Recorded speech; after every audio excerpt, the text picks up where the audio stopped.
Good morning. It's my pleasure to introduce to you this morning our Reverend Dr. Ken Wilcox. Good morning.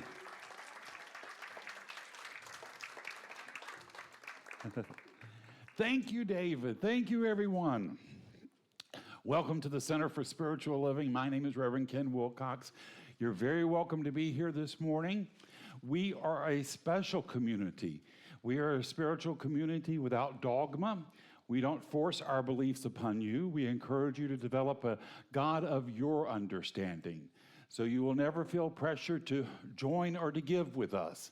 And it's our prayer that you leave us today feeling encouraged and inspired to know that your life is working out wonderfully and that you have a power, which is spirit flowing through you, that you can use to create the life of your dreams. So know you're in a great place this morning, and Spirit is going to recognize and reward you abundantly. Well, we have a lot of announcements this morning. The first one is we've got Brenda coming up, and she's going to announce all our new members. So Brenda, if you'll step up, please.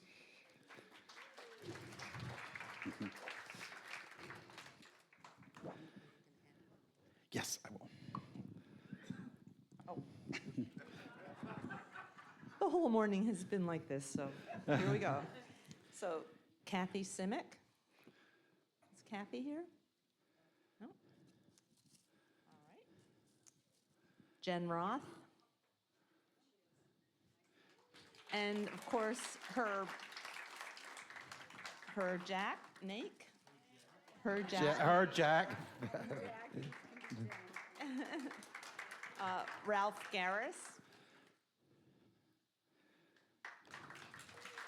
Welcome.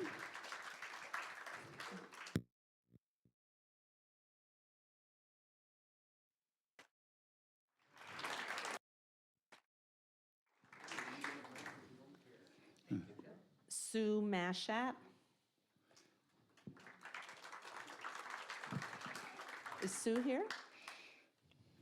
No? Okay. Steve Waitnight. Take it through.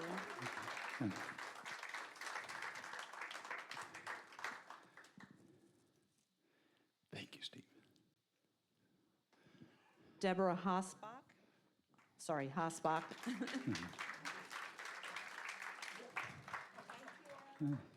Linda Chandler.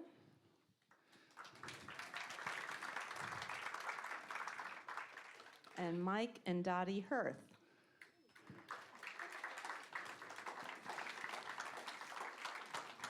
Dottie, Mike. Yeah, that was easy. Thank you, guys. We're so happy to have you part of our community. We're so blessed that you're a part, and we're so grateful for you. So know you're off on a wonderful adventure, and we're so happy to have you here. Thank you, Brenda.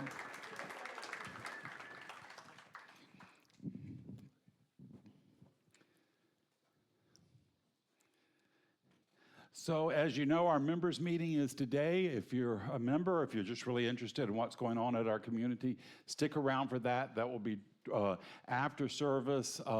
And so we'll go over our details of our community. So please feel free to stick around for that. Our Science of Mind class that started last Thursday, but you're still welcome to join. It's on a divine idea, the history of our movement. Those are Thursdays at 3 o'clock here. We have chair yoga on Tuesdays at 10 o'clock. Again, we have yoga on Friday at 10 o'clock. And hospitality, we need some help. There's a sign-up sheet outside, and they've broken that down to different projects. So look that over if that's something that interests you. And starting next week, we're going to have our after-service workshop starting up again. And it starts off with a bang because that's Jim Saul is going to do it, and his workshop is going to heal yourself. So put that on your calendar and be sure to stick around for that. Well, those are our announcements, so let's get going with some really great music. David? From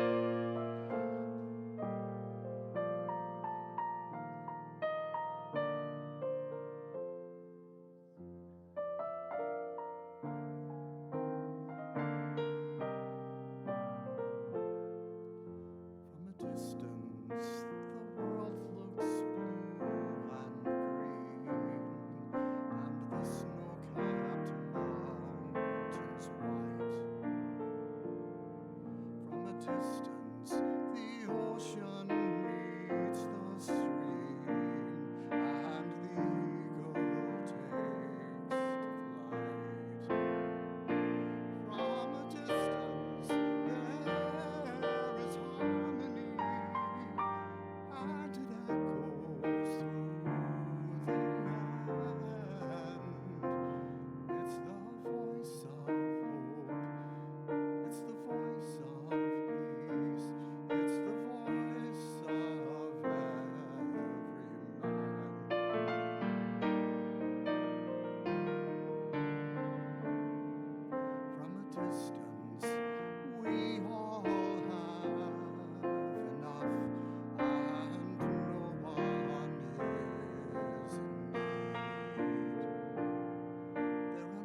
distance, I just cannot comprehend what all this fighting is for.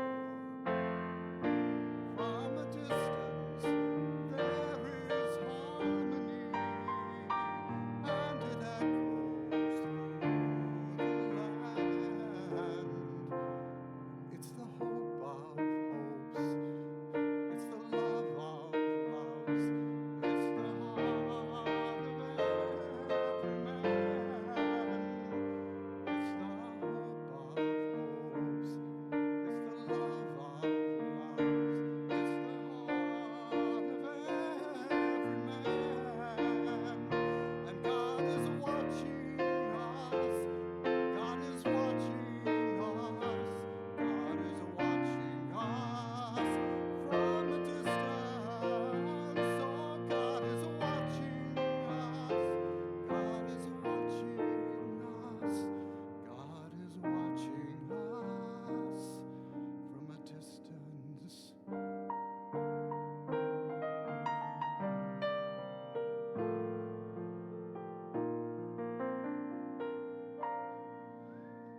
Oh, thank you, David. So now to get our service going, we've got Jim coming up to do a reading and treatment. Come on up for us, Jim. Good morning. I journal a lot. I think it's a really good way for me to kind of communicate with myself. And often I try to journal about this feeling of being guided by a higher consciousness.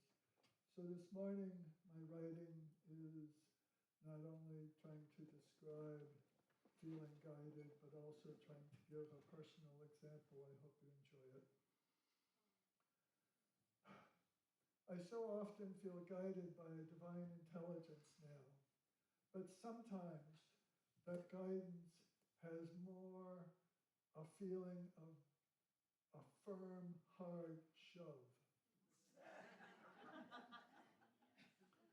An uncomfortable push to do something I really don't want to do. Sometimes it even pushes me to do something I think I could never, ever accomplish. Being pushed to stretch my abilities and often to face some of my greatest fears. Forcing me to make changes in my life beyond what I think I'm capable of doing. This is, in my opinion, divine guidance. The thing is, these pushes always have had a positive outcome. If I can just get over the fear, the negative thinking that I am incompetent, not intelligent enough, or unworthy.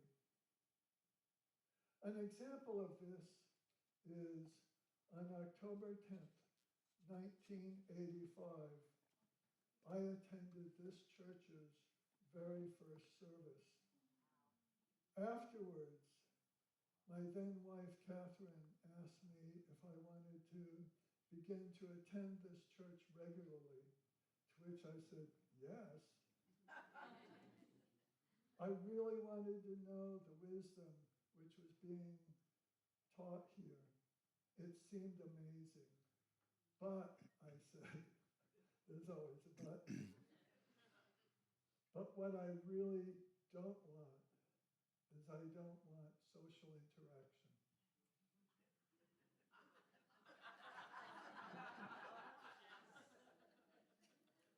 A few years later, I had a revelation.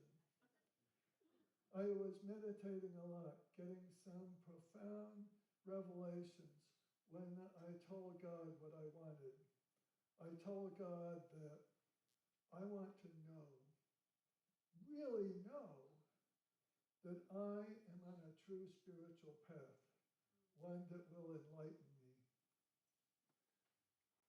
The revelation came immediately, as it always does. The answer came as words in my head that said, to be on a true spiritual path, you must be 50% student and 50% teacher. To be 80% student, you're self-centered. Give me this wisdom, give me this insight, give me. To be 80% teacher, you're arrogant. I am the teacher, I have the wisdom. This revelation was horrible at the time. Truly scary. I wanted to be 100% student and not teach at all. I knew I couldn't be a teacher. I was an introvert and poor accredited accomplishments, academic accomplishments. I had poor social skills. I couldn't articulate myself well at all. How could I ever be a teacher? It seemed totally impossible to me, and to accomplish this, I just felt I would always be a failure. It amazes me now that what we don't want in our lives is often what we need most in our lives. I tried for years to avoid being a teacher. This, teacher thing, I tried to avoid it. Public speaking was terrifying. But this divine intelligence kept nudging me forward. Little by little, I tried social interaction. I eventually tried to teach, truly poorly at first, but eventually I learned to speak as if it were there helping me, relying on it. And with time, I began to trust it to help me and to improve as a teacher. Now I believe in myself most of the time, and I believe everyone is guided and sometimes pushed into a higher greatness and a more happy and fulfilling life. I believe it guides us in this way.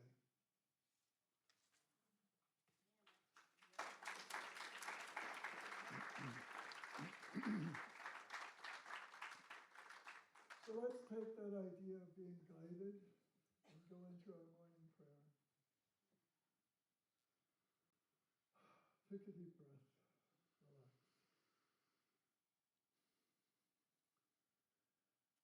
And know with me that this divine intelligence is always here.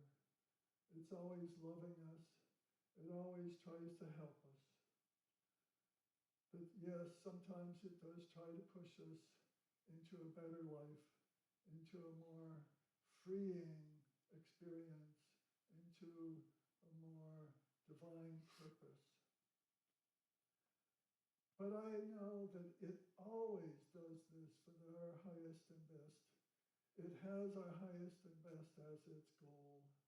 And so this morning I know that it's guiding us in such a beautiful way, even if sometimes it feels uncomfortable.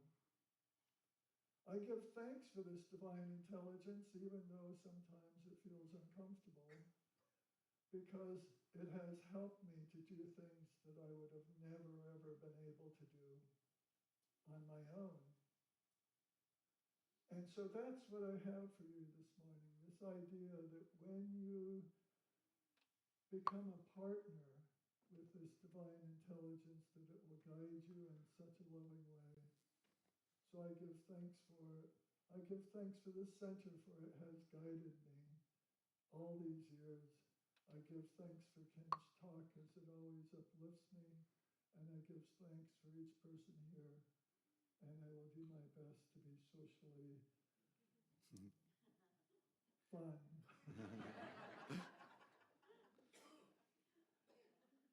I give thanks for all of this, and I can release this prayer, knowing that it's true, knowing that this divine intelligence will guide us all, simply and easily by saying, and so it is. Thank you. Thank you, Jim. David?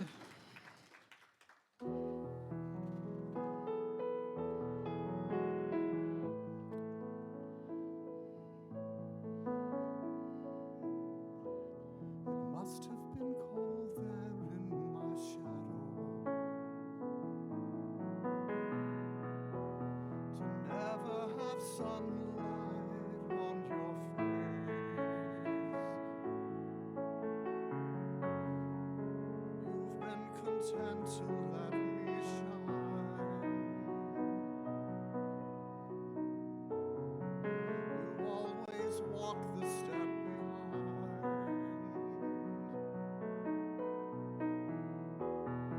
I was the one with all the glory, while you were the one with all the strength.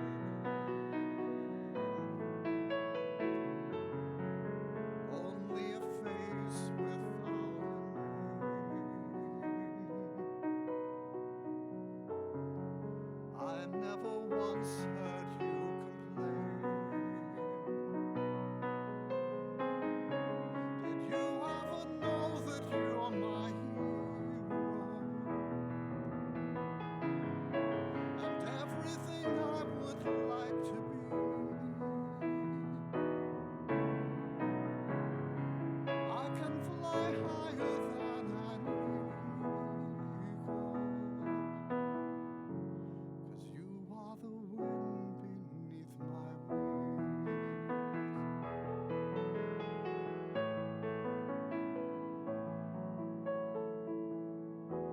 It might have appeared to go unnoticed that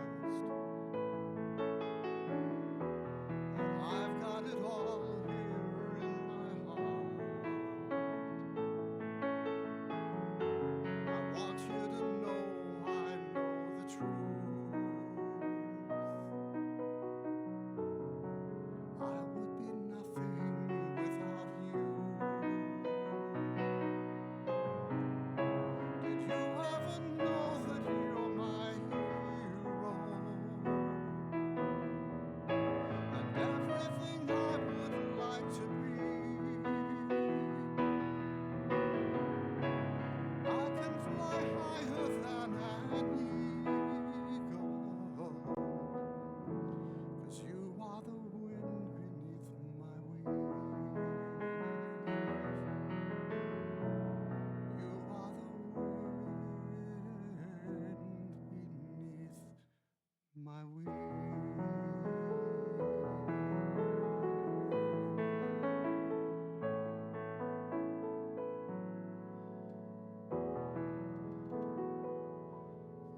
Ah, lovely. Thank you, David.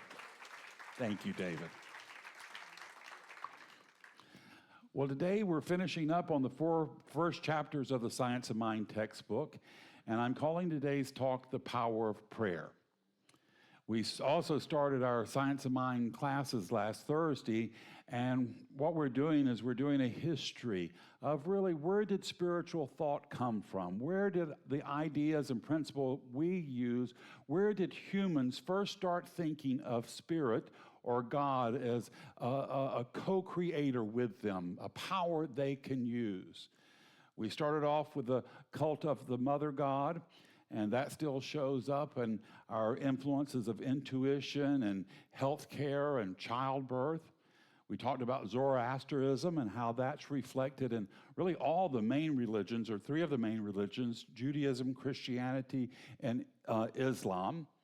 And then we talked about early Judaism and how in the first couple of chapters of Genesis that we get a couple of different names for God. And it's almost like the different names reflect a different personality. The first one that we're most familiar with is Yahweh, and that's really the tribal warrior God. That's the one that comes in and kicks butt and takes names. He's a really kind of hostile guy, easily to get ticked off. The second one is Elohim.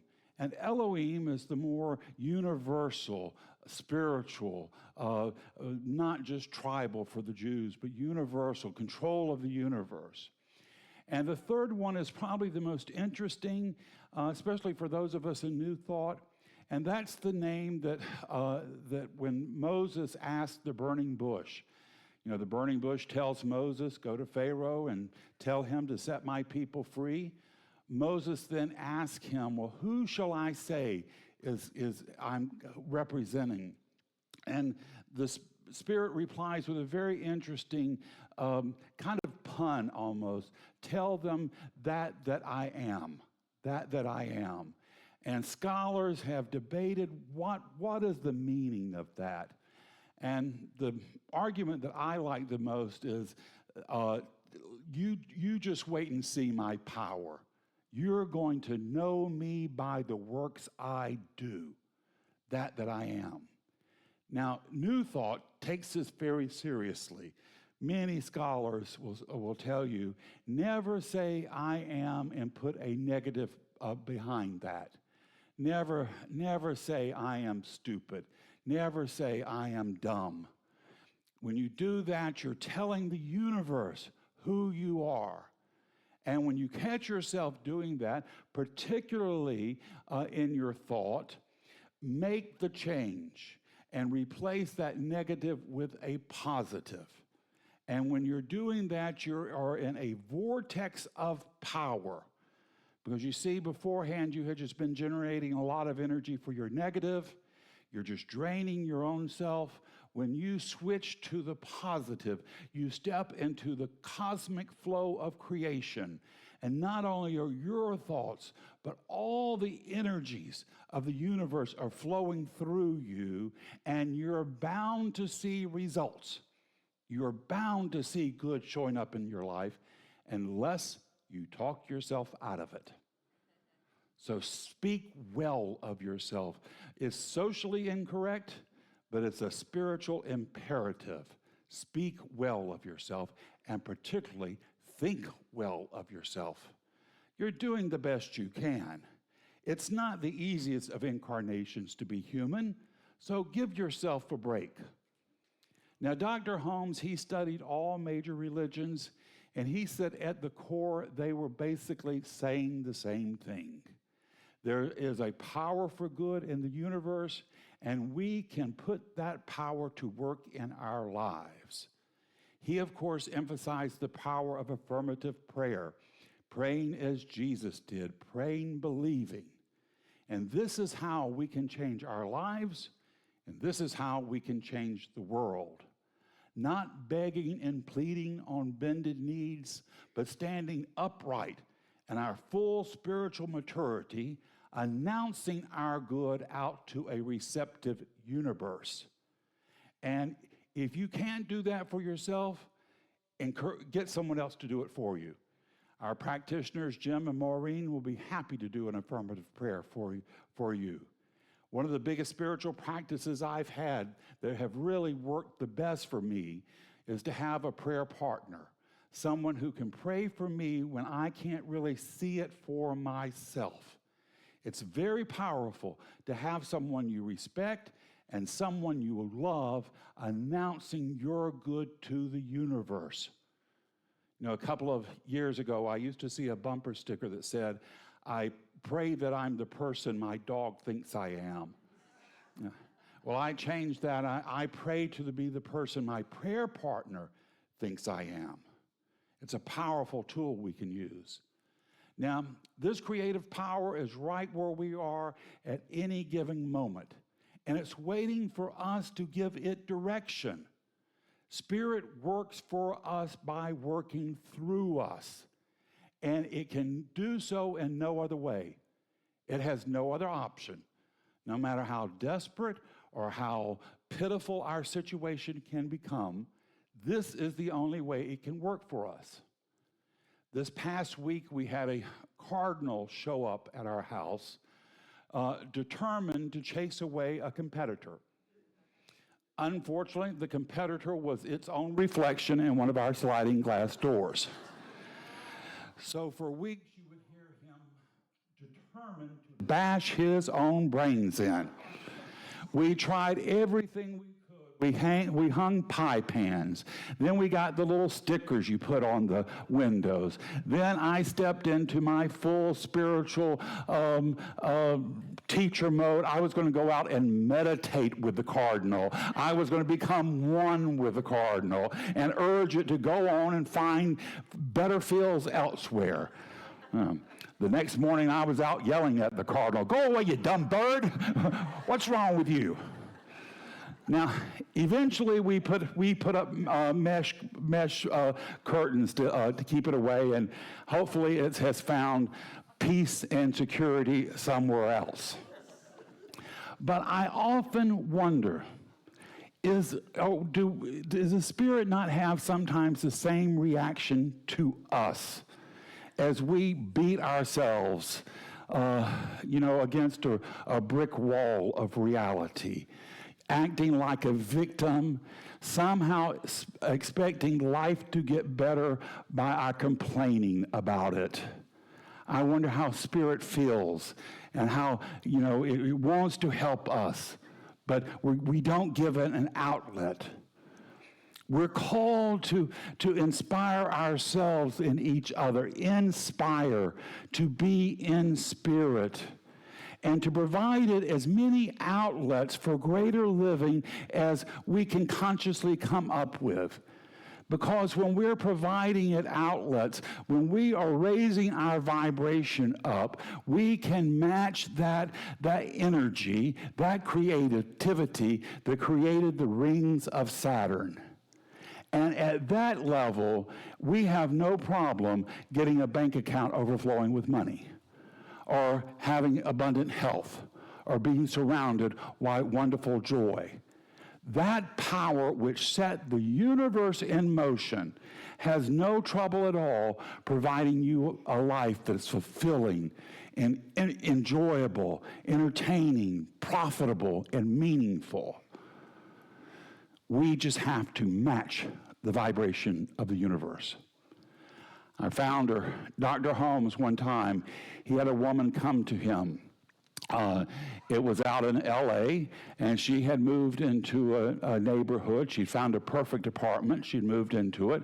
But when she got in the apartment, she didn't realize that just next door to it was an elementary school. And during the day, they would let the kids out to go play in the playground, and they were out shouting and singing and having a good time. Well, this disrupted her meditation schedule. And she went to Dr. Holmes, and she says, "I want you to do a prayer to shut those kids up. Don't they know I'm meditating? I'm doing advanced spiritual work, and they're out there hollering and whooping and having, I want them quiet." Dr. Holmes says, "I won't do it. I'm not going to do it." He says, "I'll do a prayer for you that you enjoy their laughter. I'll do a prayer for you that they're having a good time, heightens your meditation. But I'm not doing a prayer for them not to laugh and enjoy their childhood." Now, of the two prayers that were discussed, which one would have the most energy, the most chances for success? I'm convinced Spirit has no interest in seeing children not have a good time. So I don't think there would be the only energy that prayer would have would be the prayer of the woman giving it. Children are going to laugh and have a good time. So that one is not going to work. But the prayer that will allow her to change her mind, that could be powerful. A prayer to allow her to enjoy and step into love and step into play and laughter. There's a lot of energy into that. And that could open up a better idea for her and allow her to accept the universal mind and get behind it. Dr. Holmes says we should be able to look a discordant situation in the face and say to that, "You're not the boss of me. You're on its way out of here." I like the character. One of my favorite fictional books is Confederacy of Dunces, John Kennedy O'Toole. And the main character is Ignatius. And at one point, Ignatius says to somebody giving him trouble, he says, "You don't scare me none. I've already had my trauma for the day." That's how we should be, to step out in the world and know, no, I don't you're not the boss of me. You're on your way out of here. In Proverbs it says, "For as we thinketh in our hearts, so it is." Not what we tell our family, not what we tell our friends. What we truly believe is true about ourselves. That's what shows up in our lives. We don't get what we hope for. We don't get what we long for. We don't even get sometimes what we pray for. We get what we believe we deserve. And this is why affirmative prayer is so powerful. It raises our expectations. Because if you are co-creator with Spirit, you have to have high expectations for yourself. To know and to believe that you deserve the best. My teacher, Kennedy Schultz, said there's nothing too hard for God and there's nothing too good for me. So there's no reason why I shouldn't live in health and love and prosperity, have a body that works well for myself, full of energy and flexibility, have work that I enjoy, that rewards me and supports me, have a group of friends that remind me to play and not take myself so seriously. We are here to live and live well, to live abundantly. And when we think correctly and use the law of mind, we can bring results in our lives. Habitual thinking, well, that has some power.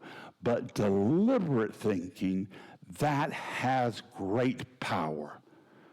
Christ said, all things are possible to those who believe. All things. If we believe that something can't happen for us, it will not happen to us. And that's according to the divine principle. It doesn't happen. However, when it does not appear, law is still working, but just according to our belief. It's like the transmission on your car.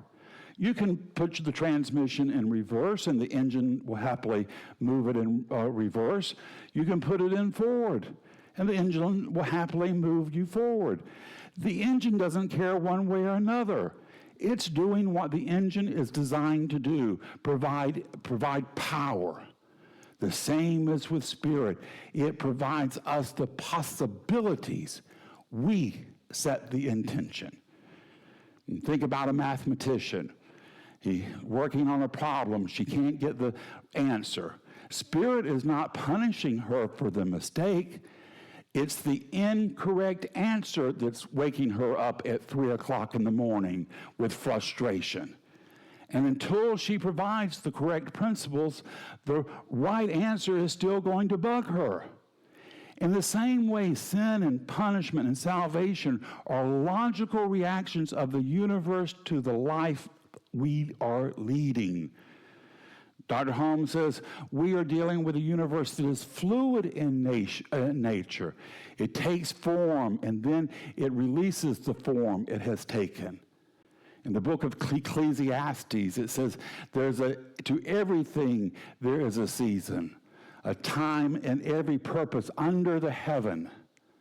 No condition is life is permanent. Everything in our lives are on the way out.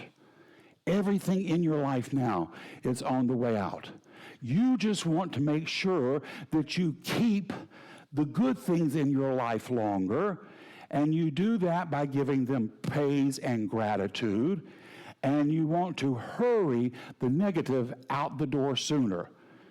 Now, how do you hurry the negative out the door sooner?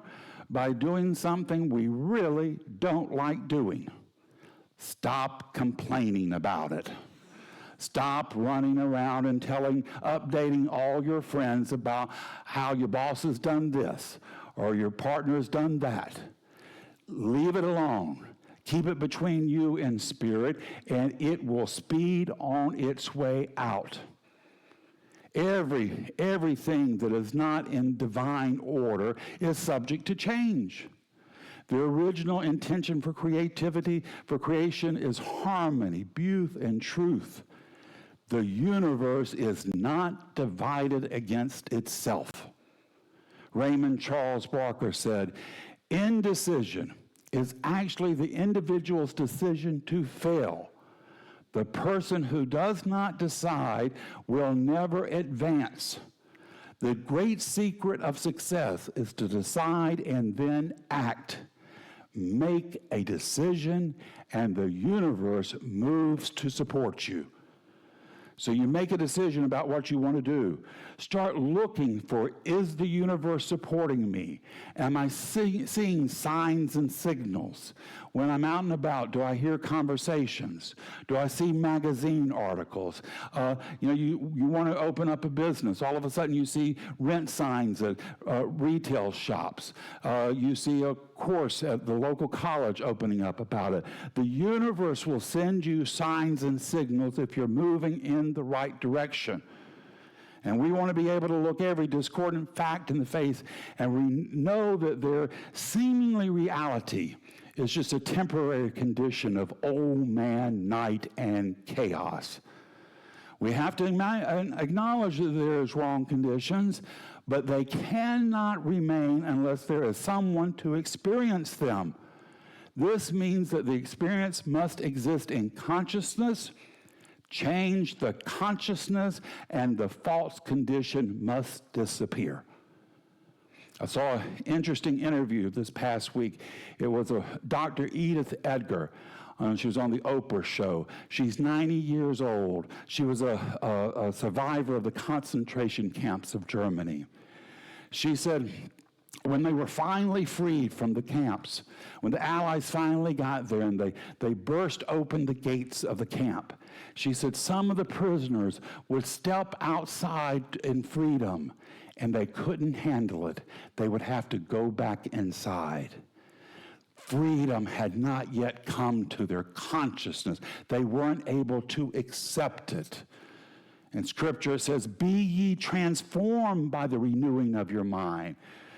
When we change our consciousness, our external conditions shift. The Gospel of Thomas, it says, make the inner as the outer and the outer as the inner, and you will enter the kingdom of heaven.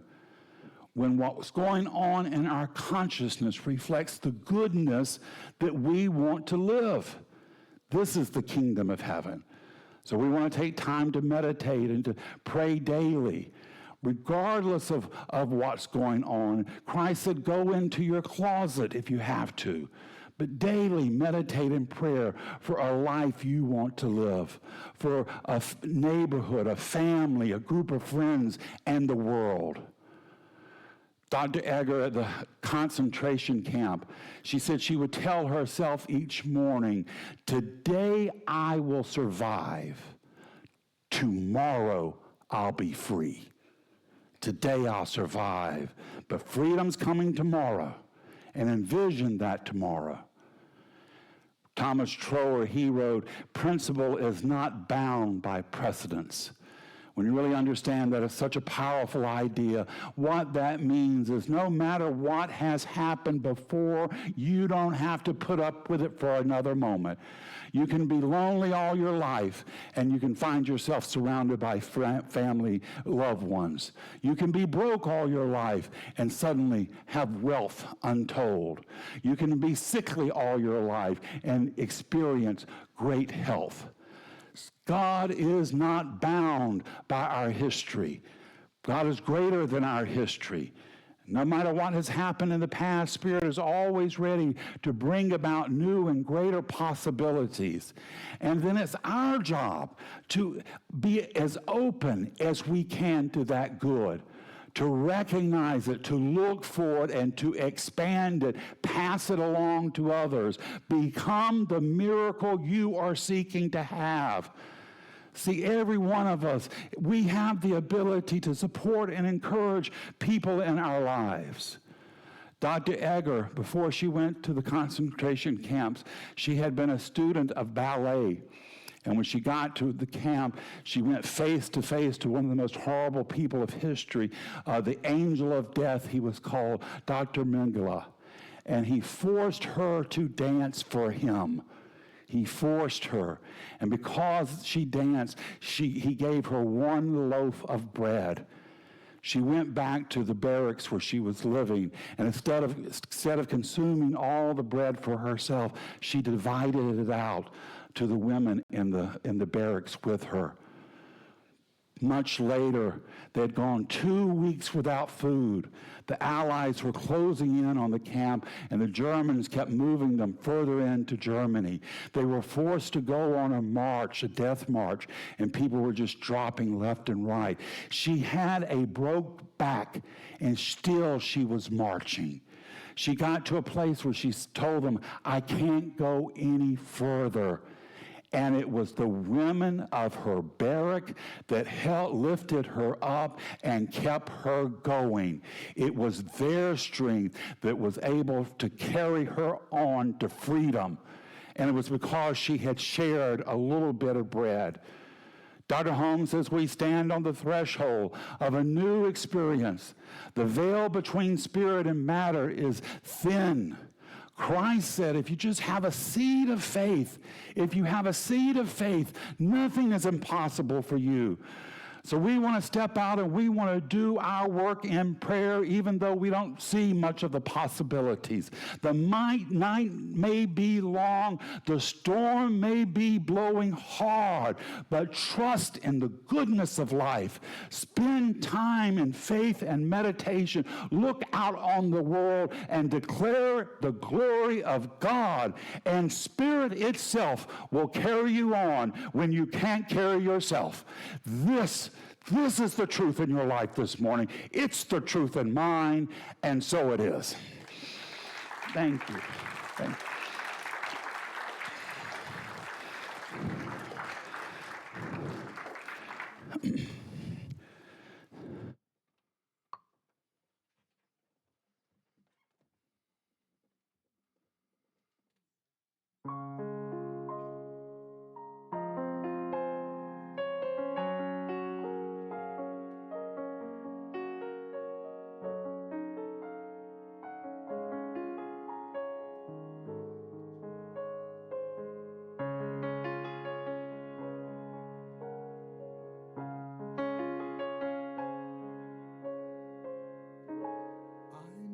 You can hear me. I know you're always there.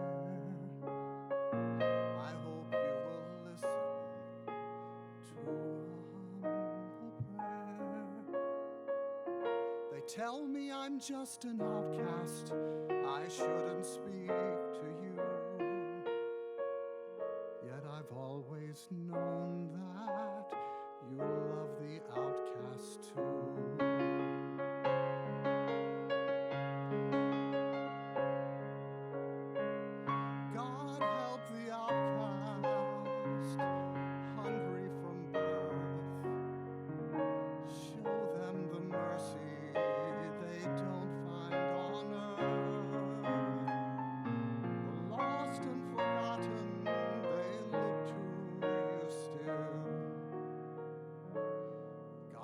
The outcast, or nobody will.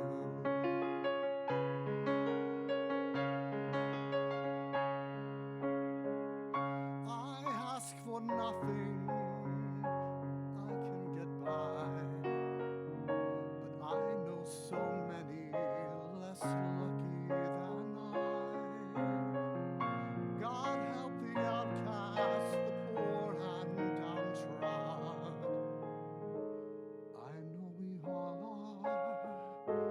Children of God. I don't know if there's a reason why some are blessed, some not. Why the few you seem to favor. They fear us, flee us, try not to see us. God help the outcast.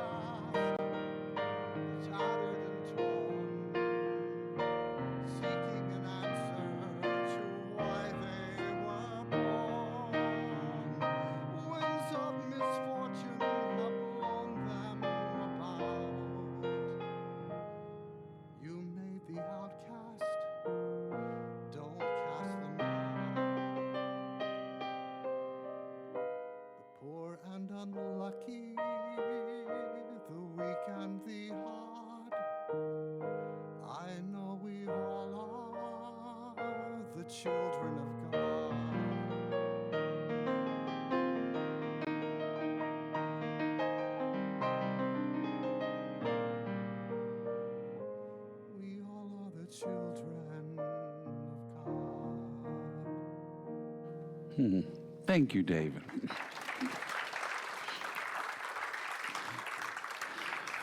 Well, now we come to the time we support our center, and we support this place because this place does a lot of great good, and you're a part of making that good happen. Now, you can support us in a couple of ways. You can support us by consciousness, by seeing us growing and thriving, by doing your prayer work. You can support us by volunteering.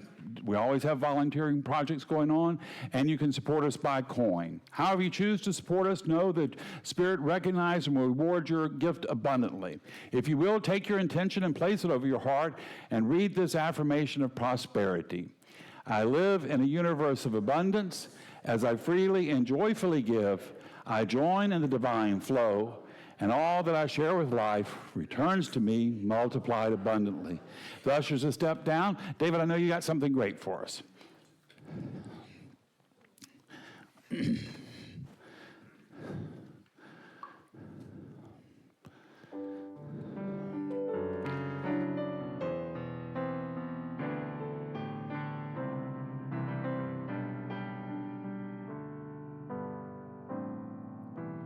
There's a calm surrender to the rush of day, when the heat of this rolling world can't be turned away.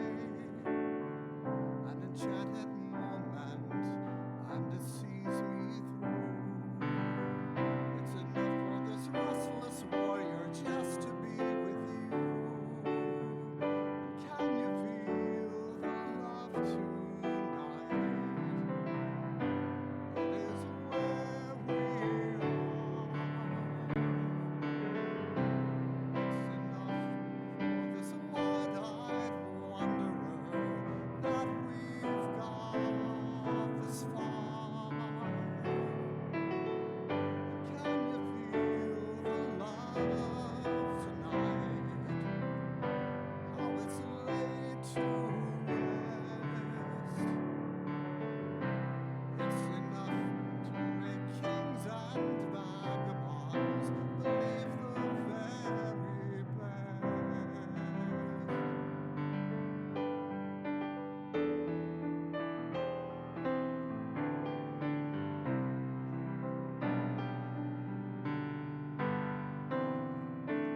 There's a time for everyone if they only learn that the twisting kaleidoscope moves us all in turn. There's a rhyme and reason to the wild outdoors when the heart of this star-crossed warrior beats in time with yours. And can you feel the love tonight? It is where we are. It's enough for this wide-eyed wanderer that we've got this far. And can you feel the love tonight? How it's laid to rest. It's enough to make kings and vagabonds believe the very best.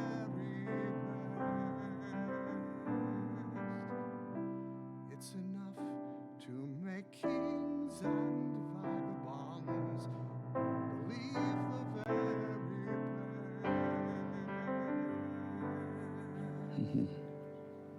best. Thank you, David. And thank you, Betsy. And thank you for your contributions. Your contributions have helped this center grow and to thrive, to do all the great good work that we're doing. So we thank you, we bless it, we release it, knowing it goes out in the universe and returns to us multiplied abundantly. And together we say, and so it is. All right, my friends, we're going to conclude the service with an affirmative prayer. I'm going to do it in the first person, but take it into yourself. If I say something that works for you, hold tight to that. If I say something that doesn't work for you, well, just let that part slide by. But just know this truth with me this morning. There is but one God and one mind and one power. And that power is perfect love, it's divine intelligence. That power called me by name from stardust so I could walk the soil of St. Augustine. And here today, now in this sacred place, surrounded by all these wonderful loving souls, I choose to know the best for myself. I choose to see myself as God sees me, not as weak or wounded, but bold, dynamic, out in the world, making a difference, making the world a better place because I have come to it.